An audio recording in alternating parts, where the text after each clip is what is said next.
নমস্কার বন্ধুরা। বর্তমান যুগের এই দ্রুত পরিবর্তনশীল ও যান্ত্রিক জীবনযাত্রায় আধুনিক সমাজের প্রায় প্রতিটি বাবা মায়েরই সবচেয়ে বড়, গভীর ও অন্তঃস্থলের উদ্বেগ হল নিজের আদরের সন্তানটি ধীরে ধীরে তাদের হাতের বাইরে চলে যাচ্ছে। আজকের তথ্য প্রযুক্তির যুগে স্মার্টফোনের অতিরিক্ত আসক্তি, ইন্টারনেটের অবাধ বিস্তার, অসৎ সঙ্গের প্রভাব কিংবা বিভিন্ন ক্ষতিকর নেশার কবলে পড়ে অনেক সময় অল্প বয়সেই ছেলেমেয়েরা ভুল পথে ও বিপদগামী হয়ে পড়ে। তারা পরিবারের বড়দের সম্মান করা ভুলে যায়, পড়াশোনা থেকে পুরোপুরি মুখ ফিরিয়ে নেয় এবং অতিরিক্ত জেদি, অবাধ্য ও উদ্ধত হয়ে ওঠে। এমন সংকটজনক পরিস্থিতিতে অনেক অভিভাবকই মানসিকভাবে সম্পূর্ণ ভেঙে পড়েন এবং বুঝতে পারেন না যে ঠিক কোন উপায়ে সন্তানকে আবার আলোর পথে ফিরিয়ে আনা সম্ভব। অনেকেই অতিরিক্ত রাগারাগি, মারধর কিংবা কঠোর শাসন শুরু করেন, যা পরিস্থিতিকে আরও বেশি জটিল ও খারাপ করে তোলে। তবে মনস্তাত্ত্বিক বিশেষজ্ঞদের পাশাপাশি সনাতন লোকবিশ্বাস, জ্যোতিষশাস্ত্র এবং বাস্তুশাস্ত্রের বিশেষজ্ঞদের মতে শুধু শাসন নয়, ধৈর্য, অকৃত্রিম ভালোবাসা এবং আমাদের সংস্কৃতিতে প্রচলিত কিছু সহজ অথচ অত্যন্ত কার্যকরী ঘরোয়া টোটকা ও প্রতিকার মেনে চললে সন্তানের জীবন ও আচরণে দারুণ ইতিবাচক পরিবর্তন আনা সম্ভব। সন্তানকে সঠিক পথে ফিরিয়ে আনার জন্য প্রথমে ঘরের নেতিবাচক শক্তি দূর করা অত্যন্ত জরুরি, যার জন্য ঘর সবসময় পরিষ্কার পরিচ্ছন্ন রেখে প্রতিদিন সকাল বা সন্ধ্যায় ধূপ, ধুনো বা কর্পূর জ্বালানো উচিত। কারণ বাস্তুমতে এর ফলে ঘরের অশুভ শক্তি দূর হয় এবং শান্ত ইতিবাচক পরিবেশ তৈরি হয়, যা সন্তানের মনেও শুভ প্রভাব ফেলে।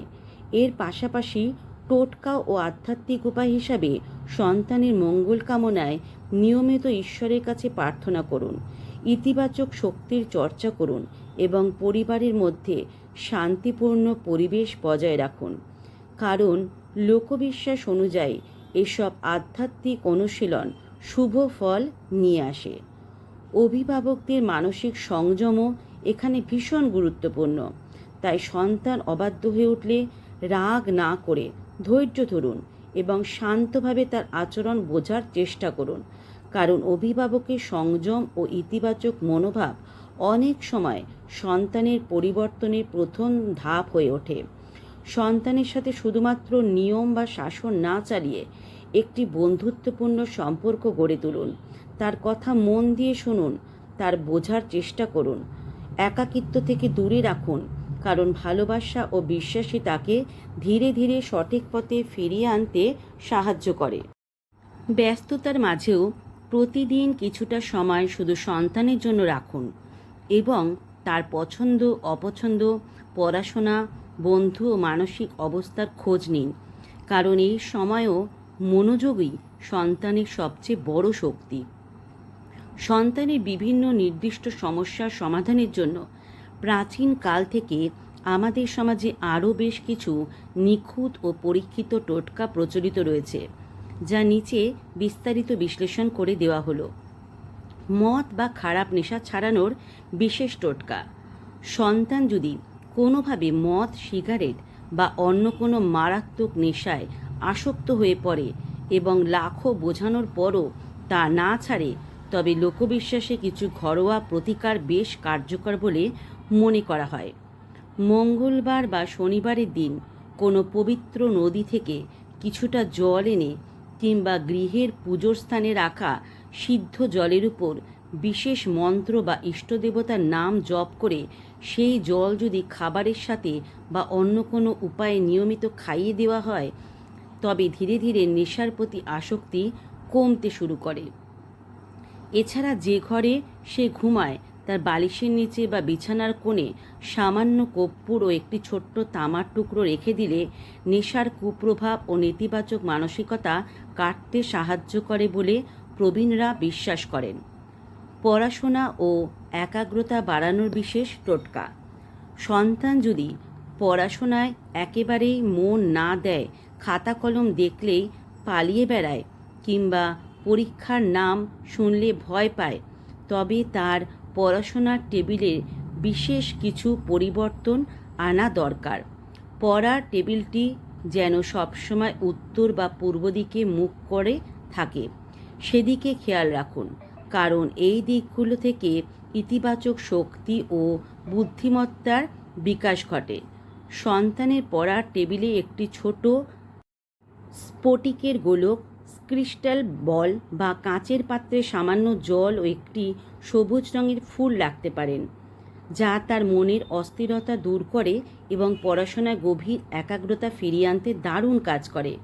পাশাপাশি প্রতিদিন পড়ার টেবিলে বসানোর আগে তার কপালে সামান্য সাদা চন্দন বা কেশরের ফোঁটা লাগিয়ে দিলে তার স্মৃতিশক্তি ও মেধার বিকাশ ঘটে। অবাধ্যতা ও জেদ কমানোর অতিরিক্ত টোটকা।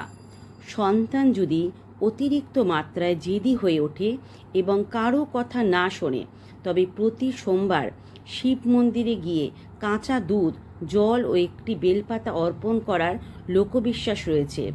বিশ্বাস করা হয় যে ভোলানাথের আশীর্বাদে সন্তানের মস্তিষ্কের উগ্রতা ও জেদ শান্ত হয়।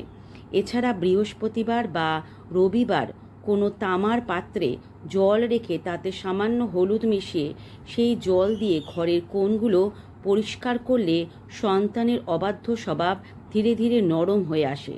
এবার জানব ভয় পাওয়া, বদনজর ও অশুভ প্রভাব কাটানোর টোটকা। সন্তান যদি হঠাৎ করে খুব বেশি ভয় পায়, রাতে ঘুমের মধ্যে চমকে ওঠে, অতিরিক্ত খিটখিটে মেজাজে থাকে বা কোনো কারণ ছাড়াই অসুস্থ বোধ করে, তবে বুঝতে হবে তার উপর কোনো বদনজর বা কুপ্রভাব পড়েছে। এই সমস্যা দূর করতে শনিবার বা মঙ্গলবার সন্ধ্যায় 3টি শুকনো লঙ্কা এবং 1 মুঠো গোটা নুন সন্তানের মাথার উপর দিয়ে ঘড়ির কাঁটার দিকে 7 বার ঘুরিয়ে নিয়ে বাড়ির বাইরে আগুনে ফেলে দিন। লোকবিশ্বাস অনুযায়ী এর ফলে সমস্ত নজরদোষ ও অশুভ ছায়া কেটে যায়। মানসিক শান্তি ও ঘরে শুভ পরিবেশ বজায় রাখার টোটকা। ঘরের পরিবেশ শান্ত ও পবিত্র রাখতে প্রতিদিন সকালে ঘরের মূল দরজায় সামান্য হলুদ মেশানো জল ছিটিয়ে দিন এবং সন্ধ্যাবেলা দরজার 2 পাশে ছোট প্রদীপ জ্বালান, যা গৃহে সুখ ও শান্তির প্রবেশ নিশ্চিত করে। সর্বোপরি প্রতিদিন আন্তরিকভাবে ঈশ্বরের কাছে সন্তানের সুস্থ, সুন্দর ও সফল জীবনের জন্য প্রার্থনা করুন এবং তার ভালো কাজের প্রশংসা করে সবসময় তাকে আশীর্বাদ করুন, কারণ আপনার এই অকৃত্রিম ভালোবাসা এবং পজিটিভ পরিবেশই আপনার সন্তানের জীবন বদলে দেওয়ার সবচেয়ে বড় হাতিয়ার।